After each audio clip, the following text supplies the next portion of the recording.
Dr. Frank Ranito, Chief Scientist with the Institute for Digital Transformation.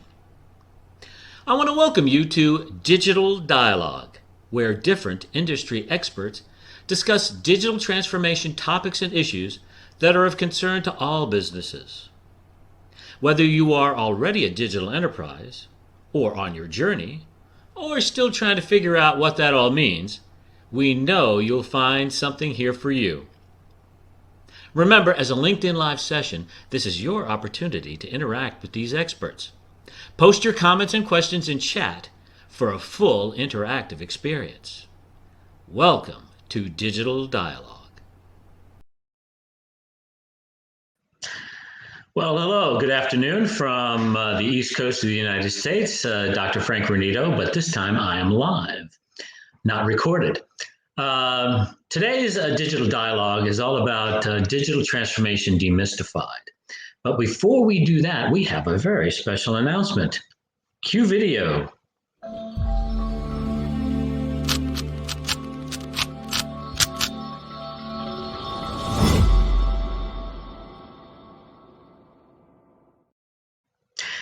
That's right. Our book, Digital Transformation Demystified, will be coming out hopefully next week. That's the proposed, that is the cover of the book, I'm sorry. We handle 10 different topics in the book, as evidenced by the chapter titles there, starting and probably ending with culture, and we'll get into that in a moment.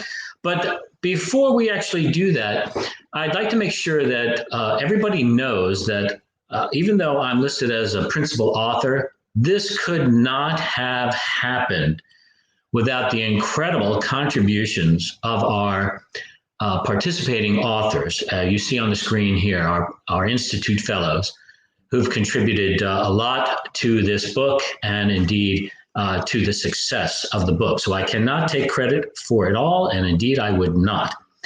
So I really do want to thank them for that and make sure that they are properly acknowledged.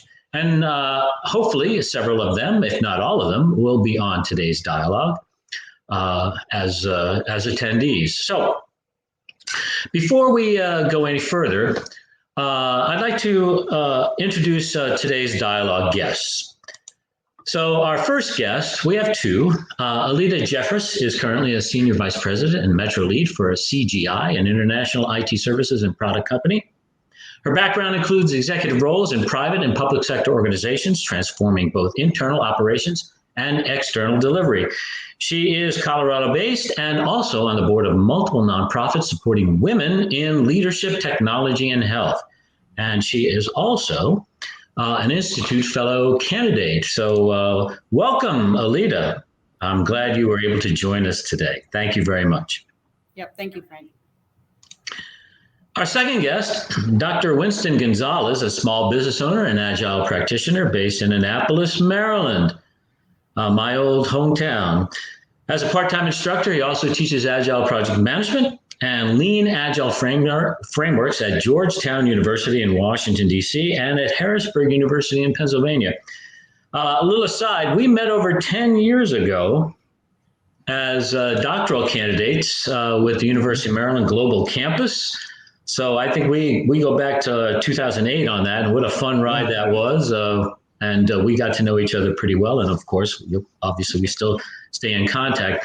Before we get into the regular program here, Winston, I've already cleared this with you before we went on the air. I know when we first met, obviously Granito is an Italian name, and Francis is a good ethnic Italian name. And I looked at you, I said, Gonzalez. I said, Winston, if you don't mind me asking, why it just doesn't seem to go with your ethnicity. And you were very, very gracious to explain that to me. So please explain it to our viewers. Of course.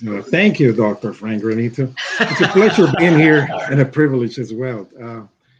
My father was a fan of Winston Churchill, and that's how my name came to be Winston. I'm originally from Guatemala, and I'm very happy and proud to be here. It's a privilege again, and I look forward to this session. Nice meeting you, 𝑬𝑗, and thanks for having me. Oh, you're absolutely welcome. Thanks for sharing that, Winston. I thought that was that's very homey, really kind of a unique human touch to that. So Thank you. let's get right into the discussion, the dialogue, as it were. So we talk about digital transformation demystified in the book. So I wanted to talk a little bit up front of what's the mystery behind digital transformation. In other words, why this, why now? And I'll give you my 2 cents, and I'll be interested to hear what you have to say. Um, First of all, a lot of talk, a lot of chatter, and a lot of different definitions. So we kind of embrace that. So there's a couple of different topics here of why this, why now. One, uh, it is not technology forward. Yes, technology is an underpinning thing here for digital transformation, but it's not technology forward. And also, there's really no one way to do this. And if a vendor or a consultant tries to tell you that, then I think that's a little misguided. And finally, the whole idea of what is digital transformation as a definition is a bit of a red herring. So what we do in our book is present you with 10, 11 different approaches for what digital transformation is. And you should be agile enough to kind of use that. So I'm interested in both of you. Alita, we'll start with you. What do you think about that? And why this? Why now? What's the mystery to you? Well, I think transformation it's always been a thing, right? People typically want to be better. They want to move from point A to point B. Mm-hmm. They want to make sure that journey goes as smoothly as they can. But I think it's been accelerated, especially in the last 2 or 3 years, obviously with the pandemic and how everyone had to react to that. Yeah. So I think sometimes people or companies, they did a knee jerk, right? Like we need to change. We need to be able to adapt. Everybody's at home. People are, no longer face to face as much during that time. So they had a reaction, might've been messy, might've been ugly, right?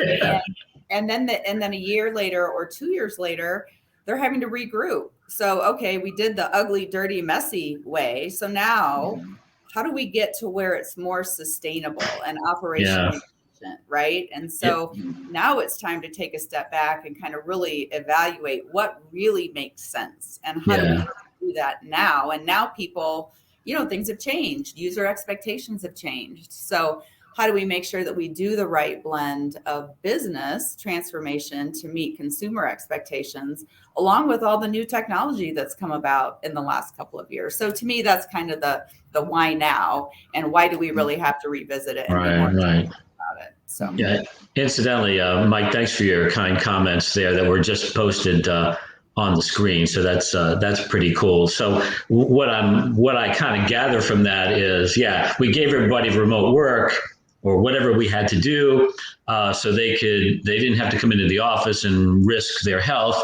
And we implemented a chat bot for customer service. So we transformed that, the mess, right? So that's a really interesting summary there, Alita. Winston, I'm interested in your perspective on that, if you don't mind. Yes, thank you, Frank. I think the term itself is a bit misleading, if not confusing to many. And I am one of them, for example. This is one of those constructs that we cannot take literally word by word, right? It means a lot more than that. But I think the authors, including yourself, have done a good job in this book by demystifying the term and explaining it in simple terms. And one of the definitions that I do like is from John Thorpe, for example, and I think Alita talks about this, that it's a journey, right? But it's an ever-evolving journey that is about exploration and experimentation. And to that, I would add that is really more about adaptation, right? Mm-hmm. Being able to deal with that changing, with the changing conditions that we live in today.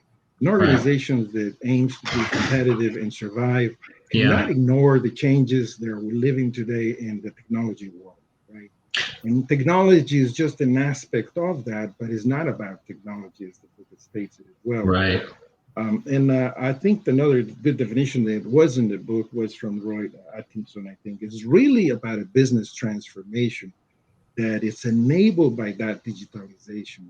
That digitalization, I think Hans talks about, it's about improving the processes and leveraging that technology, right? It may not be using just cloud computing, artificial intelligence, taking advantage of all the current technologies that businesses are exploiting right now, but it could be about improving those mechanistic processes with automation or some technology that will make the organization more efficient, and it will allow the organization to deliver that value to the customer in an efficient and effective manner. Why now? I think that there was a book from Ann Deaton that came out in 2018, and it talks about, actually the title of the author's book is actually VUCA Tools for VUCA World. So this talks say about— that again, say that again, Winston. Go ahead. What was the title of the book? That sounds interesting. Yeah, the title of the book is VUCA Tools for a VUCA World. Oh, and VUCA is a term that stands for volatility, uncertainty, complexity, and ambiguity. Oh, yes, of course. And these are the times that we're actually living in now. And as we can tell, examples of this are, look at what happened to all of us during COVID-19, how we needed to change the way we work, the way we interact with each other, right? How technology came to play an important role into that. But there are other examples, the economic crisis that we're living, inflation, the effects from the war in Ukraine, for example, this affects on supply chains, the limited resources and the skills available to organizations today in order to survive and strive. All these things play an important role that affects the way we do it. So I think that's why now digital transformation that implies a radical change to an organization, something that has to be holistic in nature. Right? Yeah. It has to begin with the changes of the individuals and the mindsets, altering those beliefs, aligning those values to the mission and vision of the organization to be able to perform at optimal levels. That's really profound, and I guess the whole idea of adaptation and agility, that kind of feeds right into your space, so to speak, with Georgetown in agile project management. And I know I was recently a panelist on your lecture series, and I made the distinction between projects and digital transformation, or any business transformation, that a project has a start and an end. And if you think of a transformation as a start and an end, you're really missing the boat. It's an ongoing process. So very, very, very keen insight on that. Thank you, Winston. I'll be a little selfish here. I'm my doctoral dissertation and all of my professional existence, postdoctoral, is all about organizational culture. So I do think I do have a soft spot in my heart for culture as being the approach that's most helpful. But I'm interested in your thoughts about this, as what approach was most helpful for you from the book. And I'll kind of kick it off in a selfish way again, as I thought readiness. My chapter on readiness was or is important because, as I say, you don't go into an army doesn't go into battle without training. A team doesn't go on the field without practice. So you just don't jump into any kind of transformation without establishing where you are in a readiness perspective. In other words, do you have a sound institutional base of processes? We're not worried about maturity as in CMMI, but we're worried about just enough. And we look at organizational agility, strategic agility, and of course our culture. So getting those foundational things done was the most helpful to me to start. But I'm interested in, what do you think was the most helpful approach, or is there one? Alida, what do you think? I thought that I agree with what you say, right? An organization and the people in that organization have to be ready to change and ready to adapt. But I think that when I read the book, and I was fortunate to be able to read a preview. So when I read through the book, one of the things that I think we don't pay enough attention to sometimes is how people really adapt to that. So there was a chapter on the neuroscience, right, of change. Yeah. And I thought that that was really fascinating because having done this, having done big transformation projects, I won't use projects, they evolve, right? Have done big transformation over and over again, but you have to take into consideration the people that are on your team. Have they been through this before? Have they not? How willing are they to change? I had people retire because they didn't want to go through the transformation. Wow, yeah. I'm out, right? I'm not doing it. So, just go ahead and tap out, right? We're done. Yep, done, out. So I think really factoring that into your whatever your process is, and there's a lot of good process in the book and different options, right, for whatever is the best fit for your organization. But I think you really have to look at who are your personalities and how do you make sure that they're comfortable or more comfortable. They might not ever really be comfortable, but they're more comfortable and more adaptable to what's coming so that you can optimize and move forward on that journey. Your comments harken back to my days. I spent over 30 years working in the United States federal government, and I can tell you, as a career employee, if you had a new executive come in, especially if they were appointed or something like that, and they wanted to make significant changes, the rank and file would say, "I can outlast you. You're temporary. You're going to rotate out. I'll outlast you." So they don't tap out. They just drag it along and slow walk it, and that's how the organizational inertia just kind of happens. So it takes a very charismatic and powerful leader, to be able to do that. But your comments, triggered some post-traumatic stress from my government days. Winston, same kind of question to you. What did you think is the most helpful approach? What struck you? Well, what struck me, and I wished I had an opportunity to maybe have a tool like this or a concept to address back then when I was part of a transformation. It's the business architecture, for example. If we use this approach, is actually a good approach, as the author Wendy puts it out, to actually explore the collaborations and engage all the stakeholders, including the individuals, for the point that Alida made. It's about those individuals who need to understand whether they're willing to participate in this change and want to own this change and make it possible. And I want to go through this journey together to make the change, to be able to adjust our beliefs, right, in the way we behave, in the way we act, in the way we collaborate. I can validate some of this because I was part of a culture transformation in which we addressed, two important elements that were actually hurting us. We did not have the trust. We did not have the communication in place in order to be able to support the mission of the organization.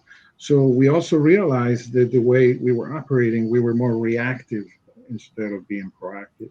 So we have to change the way we were actually doing things, and we were invited to do this transformation together. So we took part in the actual design and development of the organization, although, it was not clear and communicated to all of us that if we had this blueprint or this roadmap that would have said, this is where we are today, this is the state of a current organization, and this is where we would want to be, right? Then we would have probably had other insights that we were not able to take advantage of. So in this, there are many approaches, and the book does a good job in describing multiple approaches. It also makes a point that there is no one approach that is the best, right? So it really is up to each of us. If we're leaders in an organization, it is up to us to take that step and to actually identify the approach that might be the most suitable approach for our own organization. Right. After all, every business is unique. Every organization operates in different conditions, right, under different circumstances. We may be competing in the same space with other organizations. We may be about the same thing in terms of services and products, but it's still we have some uniqueness in terms of how we want to differentiate ourselves. I think the author of this section, Business Architecture, does a good job in saying that whether we know it or not, every organization has a blueprint for business architecture. It just may not be codified, right? It just may Right, be right. knowledge, tacit knowledge that lives and exists in the actual individuals, and the ones who make things happen, or the ones who are about to step out the door because they don't want to deal with this change. Right? It is actually, it puts us out of our own space in terms of how we wish to respond to this change, whether we're open to the idea of adapting ourselves, and if we wish to go through this journey together. Yeah, really good. I'm glad you brought that up, and I'm gonna call an audible here a little bit, because I'm really struck by the concept of Hans Gillior's chapter, Agile Transformation. And if you take a look at that, I remember Hans and I talking about this probably 2-3 years ago. There's some sort of force model around that, similar to Porter's 5 forces, which is a seminal approach to how businesses operate. And you mentioned their environment, their ecosystem, and things of that nature. So Hans has codified that, taken it to the next level from our discussion, really matured it, and has the digital 5 forces, which I think is a really cool read for folks on that. So I just called a quick audible on that because what you were saying struck that with me.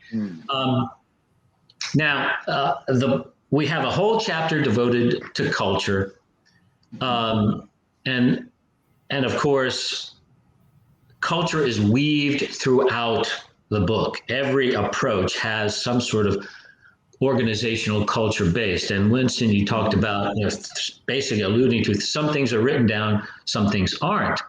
And so it's just to set the basis for organizational culture. Culture embodies all of that. Things we just say and do, and how we dress. Thanks, Chuck. I appreciate that. We wanted to make it very readable.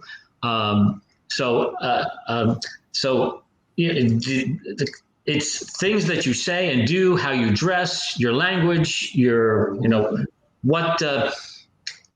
And then there's also the things that are written down that are part of your culture, your processes, your frameworks, your templates and how-tos. And I think people need to understand that culture embodies more than just how we act and how we dress, so to speak, what language we use. So culture is very important to me for that reason. So why do you think culture is so important? Alida, what's your thoughts on the importance of culture, organizational culture? I think we've probably all heard the saying, right? Culture eats strategy for breakfast or lunch, yes. Whatever, right? So to me, and I'm a firm believer in developing the best culture for the organization, depending on what you're trying to achieve, because you can strategize all day long and come up with what you think is the best plan, agile, not agile, whatever works. But culture doesn't support it, and your leadership doesn't support it, and your people don't support it. It doesn't really matter because it has no place to go. So for me, culture really starts with making sure, I think, Winston, you mentioned this earlier, making sure that there's an environment of trust, because you have to be able to trust what's happening, even if you can't necessarily see the end state, especially people who maybe are new to agile, right? They can't see the end state. They can't reverse engineer it. So how do they become comfortable and trust that the process will support them? I think the other thing is making sure that you're taking away that culture of fear. I think a lot of people still operate in a fear-based culture. Oh no, my job's going to go away. AI is going to take over my role. There's all these things that continue to happen that concern people. And so they tend to dig their heels in, or maybe they don't want to learn. They don't want to learn what the new thing is, right? They're comfortable with their 20-year-old software package that is broken for so many reasons, right? So I think really making sure that you can foster that, which again, all comes back to the people, and making sure that they are informed, they understand the vision.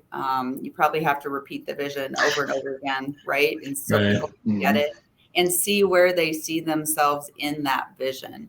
And I think once they can put themselves in the process and in the end state, then they can kind of back into what's their role And then, as a leader, I feel like my responsibility is to make sure that they can then operate in that role so that they can be successful, not only individually, but for the team or the organization. So, that's what I try and strive for when I come into a situation where it simply needs to be different. Yeah, there was a comment, the beating shall continue until morale improves, which also reminds me of we're going to keep meeting until we find out why we're not getting anything done, kind of thing. And I wanted to say a few other things, but I want to be respectful of time. So, Winston, I'll turn to you on that. What's the big deal about culture? Tell me your thoughts. Well, I think addressing culture is significant because it reflects on how we serve our customers, how we deliver our products, how we interact. More importantly, I guess, with our customers. How we interact internally as well. So yes, it's about those attitudes and that behavior and the way we communicate as well with others, and the way we support the mission and align to that vision for the organization. So I think Lukta does a good job in addressing references to a lot of scholarly based material, which is good. And it talks about cultures that are taking advantage of this are those cultures that adopt a flexible culture or a dynamic culture, so to speak, right? Mm-hmm. One that is adaptive and perceptive, open to change, basically. But it's difficult to do because it comes down to that mindset. I can teach students about learning objectives and meeting the goal and completing their assignments in class, for example. Right. But I focus more on the outcome of that. And the outcome to me that's more important is for them to come out of that course where they feel that they have developed, if not acquired, an agile mindset. But that agile mindset is something that they have to nurture and maintain. So I educate them in order to become more lifelong learners. And that's something that in organizations is not so obvious, it's not so easy to capture and apply. Right. But as learning organizations become more aware of this, then they begin to take steps into that direction where we constantly learn, we constantly innovate, and we constantly adapt so that we can keep up with those beliefs and change those beliefs over time in that journey that we actually go in together. Yeah, interesting. Many good points there. I know the chapter on culture by Ray Lugtu, he talks about several traditional ways to do these kinds of transformation, which is the Lewin, unfreeze, change, refreeze, or Kotter's 8 steps, which are good and tried and true. But Ray also points out or gives another approach that I'm not going to give away, so you have to read the book, but he has collected some primary data on what are the characteristics most prevalent in this kind of culture. And you brought up a lot of other good points there, Winston, and I make the distinction between what I call terminal value versus real value. In other words, terminal value is you've checked the boxes, filled out the forms, but real value is, did you achieve the outcomes? Did we learn something? I mean, you can teach the test. So when I did project management training, I told my learners, I said, look, I can teach you to be a project manager, or I could teach you to pass the PMP. What will it be? So I can teach you to pass the PMP. We can get that done. So I know a lot of good project managers who are not PMPs, and I know a lot of PMPs who are not good project managers. So terminal value versus, real value there. So that's my little weigh in on that. A metacultural framework. Agile, that's an interesting perspective, Mike. That's cool. Interesting.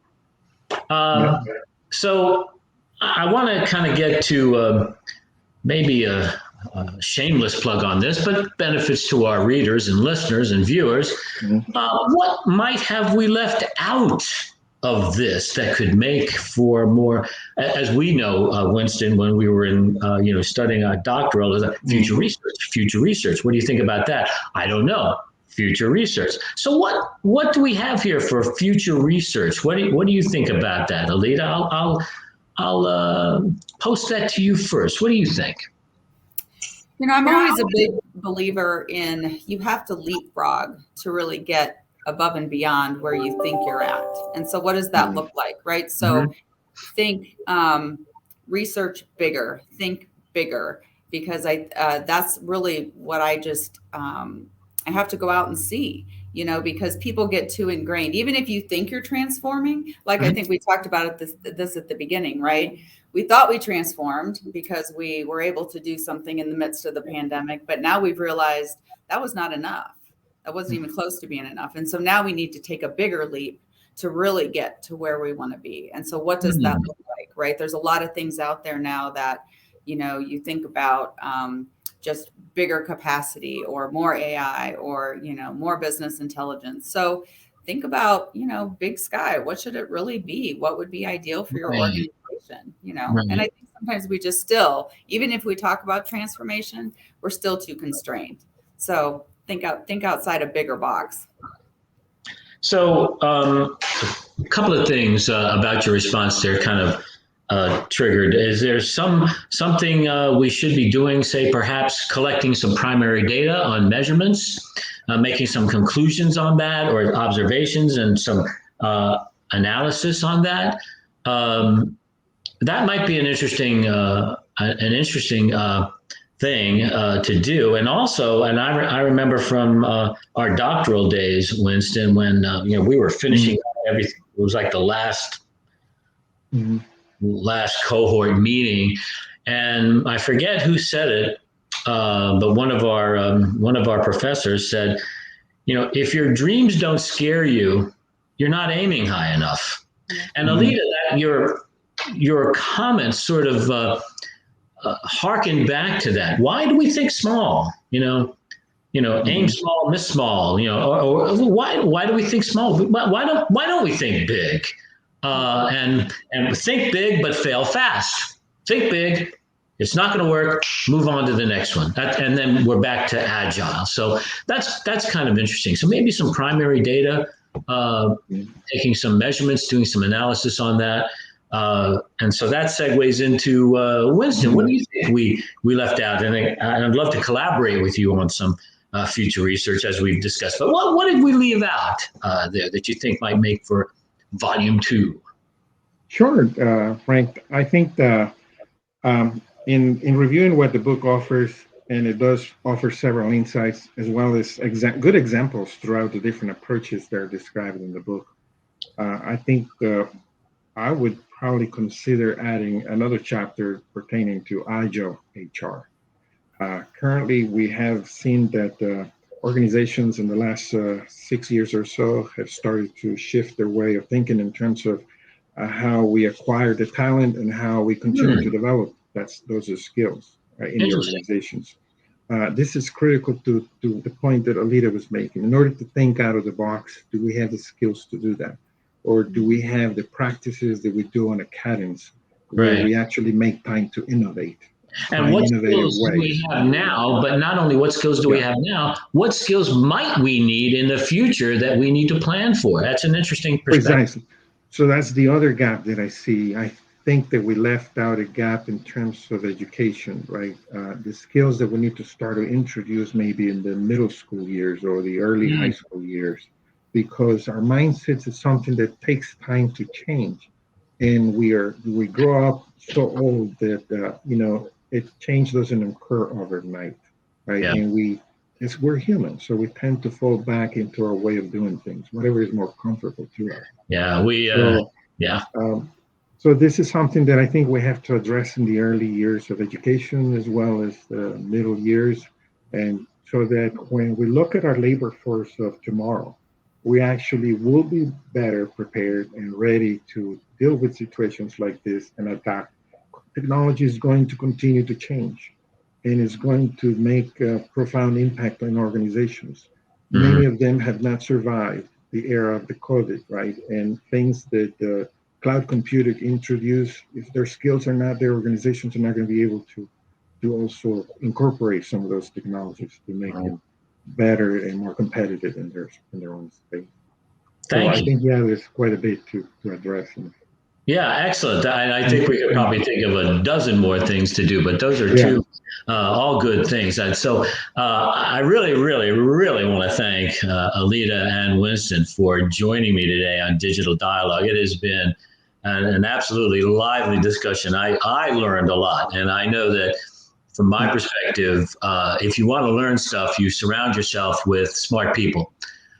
So thank you for being part of those smart people that I've surrounded myself with today, and everybody has been viewing us. I also have the pleasure of hosting the last Digital Dialogue of the year. Our next Digital Dialogue will be January 6th of 2023. The book, you can go to our landing page, Digital Transformation Demystified, as you see sprawled across the ticker there at the bottom. So that's our landing page. And so we do hope that everybody visits that, and we do hope that everybody buys a copy of the book. That would be really, really cool. So on behalf of the Institute for Digital Transformation, all our contributing authors to the book, and of course, my guests today, I want to thank everybody for listening and joining, and we'll see you next time on Digital Dialogue. Thank you.